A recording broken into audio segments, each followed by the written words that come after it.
I had Evan put this photo up because it was all I went through and it was just some of my favorite pictures of this year in ministry with Spirit and Truth.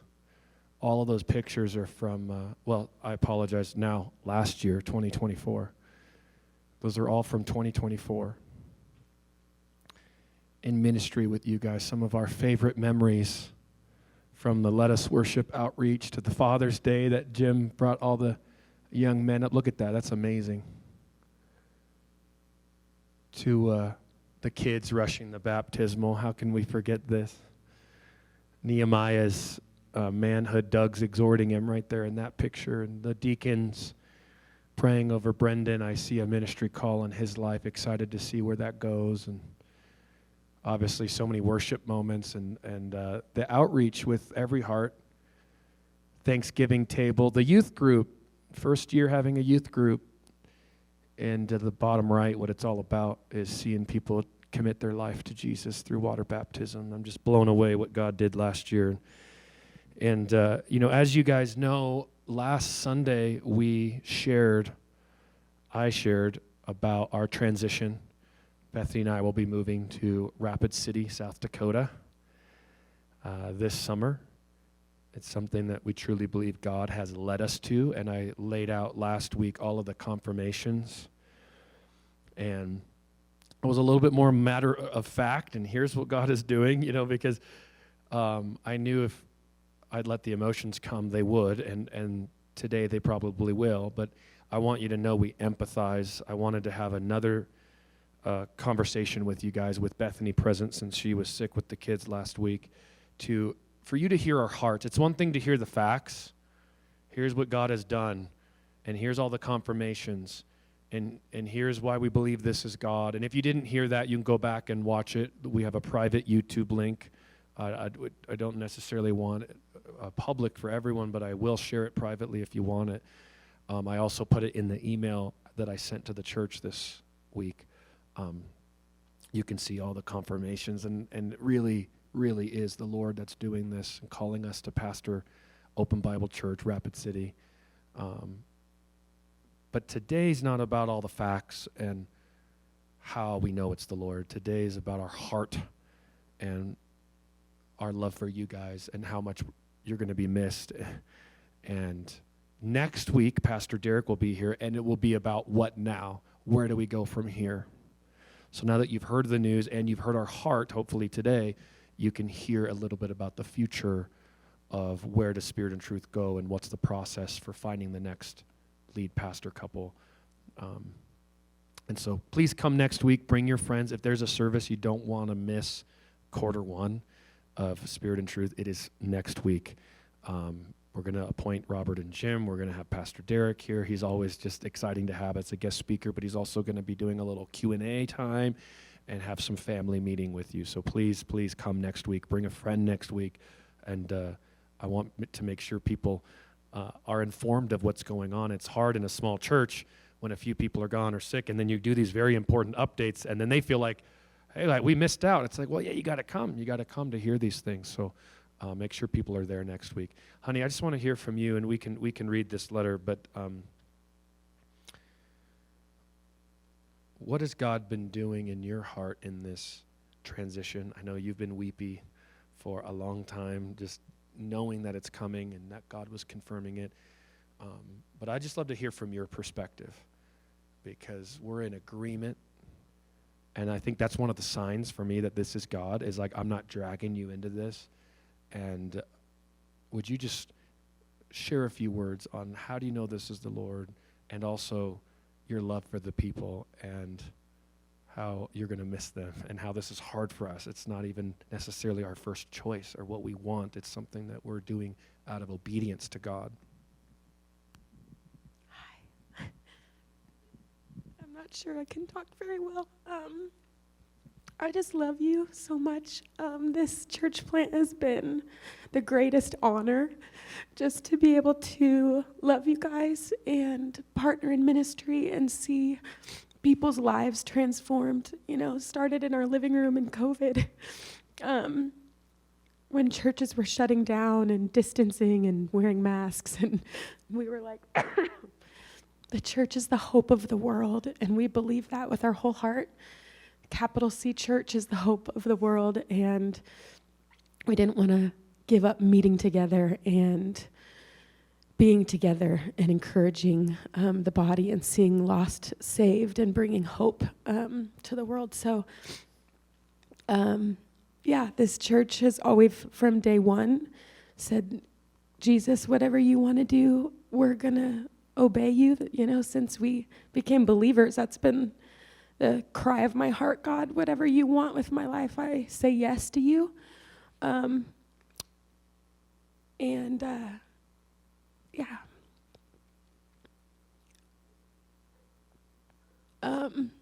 We've been stirred to do this. It's interesting. I know Rob shared last week, but it's not something we went looking for.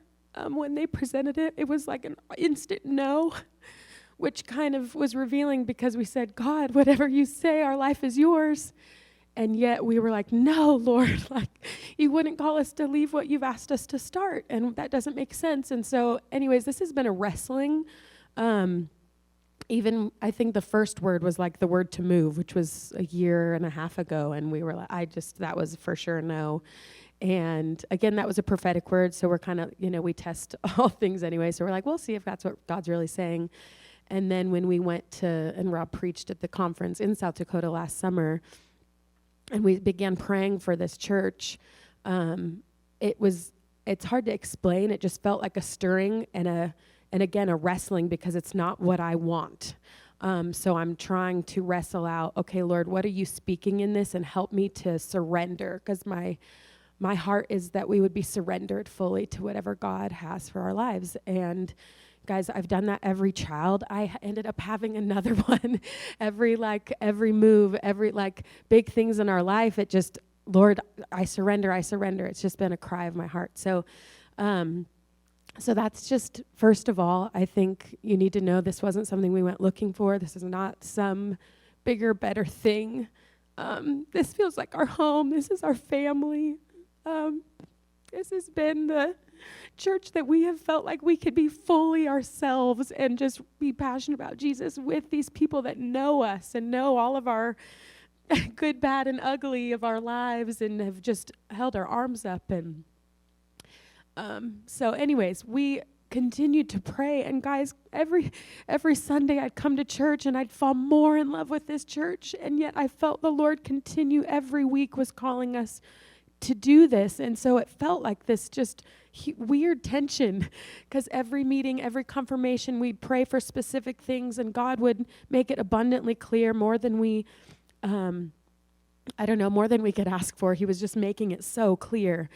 And yet I kept wanting more to stay and falling more in love with our people and what God was doing. And there was new relationships. And so anyways, I just want you to know it's been a wrestle.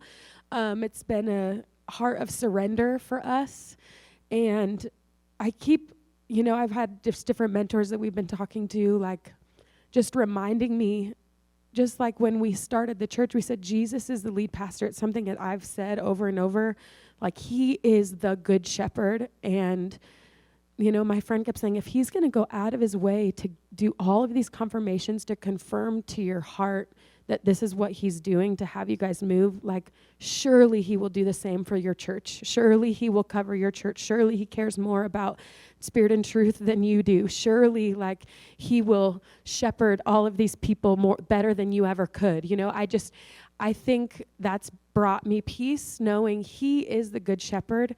And I know that he's in this. We, even just with our lives and our marriage and our personal story, Rob and I have never had a transition up until now where we're in full 100% agreement, where we, with the move, where we're both confident 100% that this is what God is doing.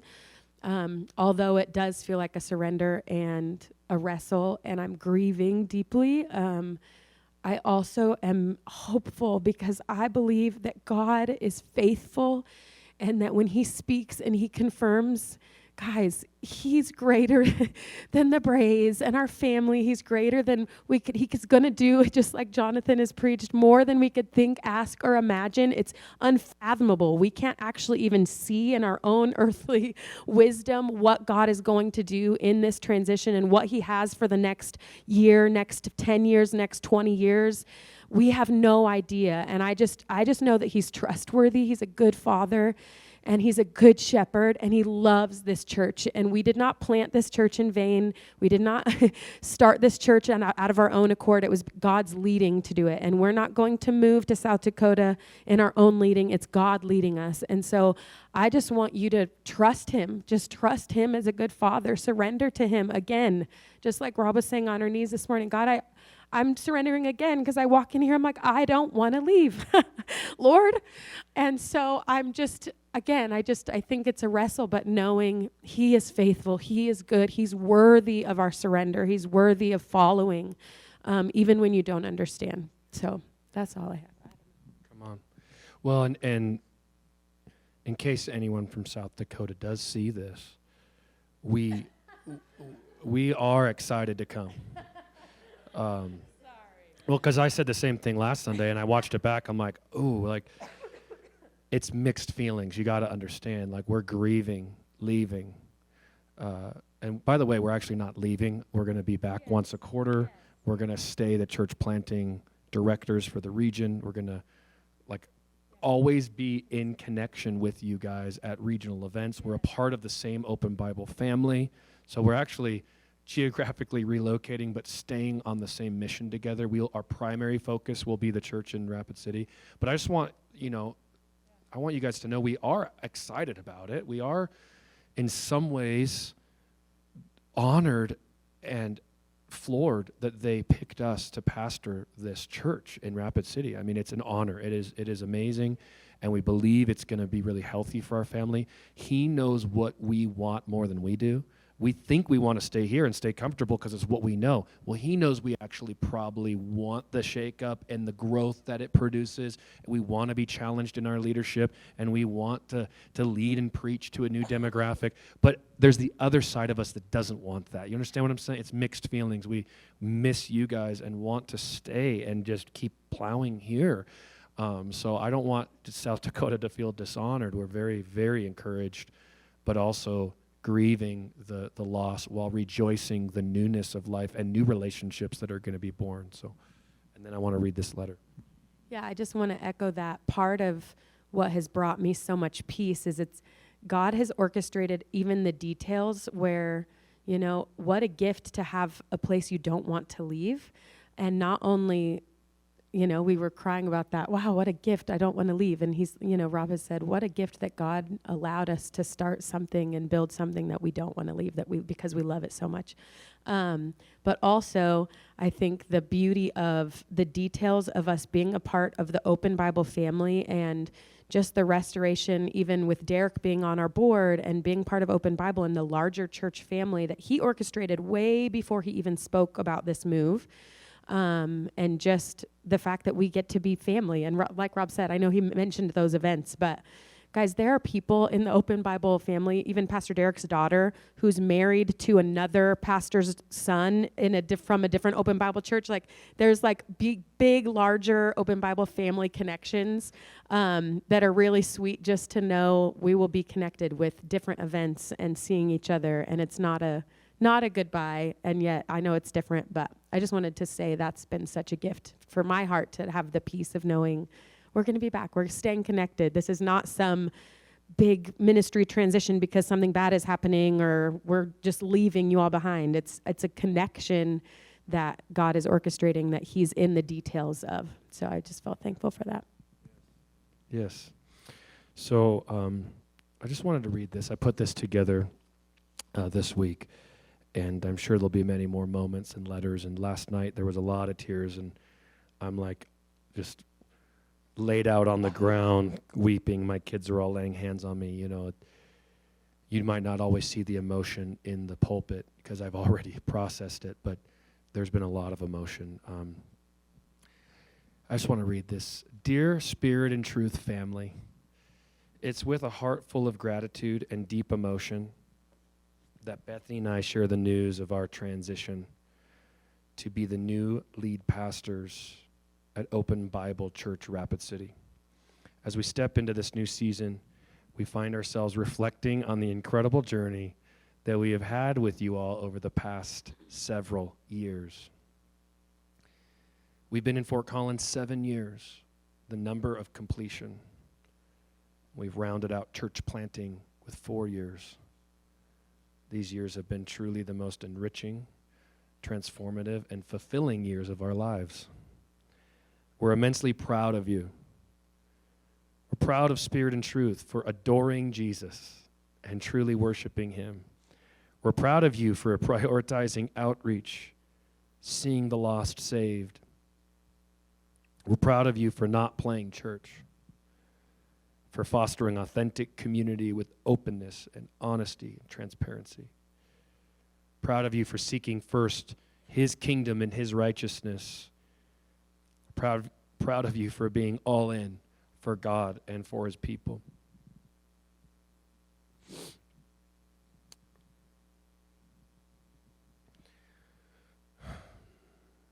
We have found marvelous comrades here, true friends, faithful ministry partners. We have witnessed lives transformed, people saved, baptized, and set free in Christ. We have seen house churches formed and marriages forged and babies dedicated, destinies rewritten, legacies shifted, prophecies given, bodies healed, relationships restored, orphanages funded, global missionaries sent. We will be eternally grateful for our time at Spirit and Truth. It has been our favorite church. It has been our favorite church of all time. The vulnerability and authenticity we've experienced here is unparalleled. The deacons have truly held our arms up in every season. Their support and dedication has been instrumental in the flourishing of this ministry. I want to remind you, Jesus started this church. Jesus will carry it on to the day of completion. He loves and cares for this church more than any of us and has always been the lead pastor. Spirit and Truth has never been about one personality, one leader, or one couple. From the very beginning, we have centered everything on Christ and His people, leaning on a plurality of leadership and seeking to be collaborative with our team members and house church leaders. This foundation gives us great confidence that Spirit and Truth will continue to thrive and see the kingdom of God in Fort Collins, northern Colorado, and the ends of the earth. Please know that this is not goodbye, but see you soon. I will remain connected as the church planning director of the Mountain Plains region. I will return once a quarter, Lord willing, to preach and connect with the team. I will also be coaching the pastor and his staff on an ongoing basis. I want you to know this decision has not been made lightly. It has come through much thought, prayer, confirmation, and submission to leadership. Bethany and I have been in tears multiple times as we've wrestled with this transition. The bittersweet nature of being sent out by the very church that we helped found, that we have founded, brings both great joy and deep sorrow. It is a profound blessing to be launched by our own people, yet we will deeply miss each and every one of you. Just as Paul and the early church experienced bittersweet farewells, Acts 20, 37 through 38, we too embrace the reality that our lives are not our own, Galatians 2:20. Ultimately, we are all missionaries for Jesus, and He determines our steps, places, and purposes, Acts 17:26. As I step into this new chapter, I'm reminded of my life verse, 1 Corinthians 9:24 through 27. Do you not know that in a race all runners run, but only one receives the prize? So run that you may obtain it. Every athlete exercises self-control in all things, and they do it to receive perishable wreaths, but we an imperishable. So I do not run aimlessly or box as one beating the air. I discipline my body and keep it under control, lest after preaching to others, I myself should be disqualified. Spirit and truth, never stop running after Jesus. Finish your race strong. Fight the good fight of the faith. Stay steadfast in your pursuit of the Lord and his mission through the local church. He is worth it. We love you dearly and are forever grateful for our time together in Christ. Rob and Bethany Bray. So, yeah, we love you guys.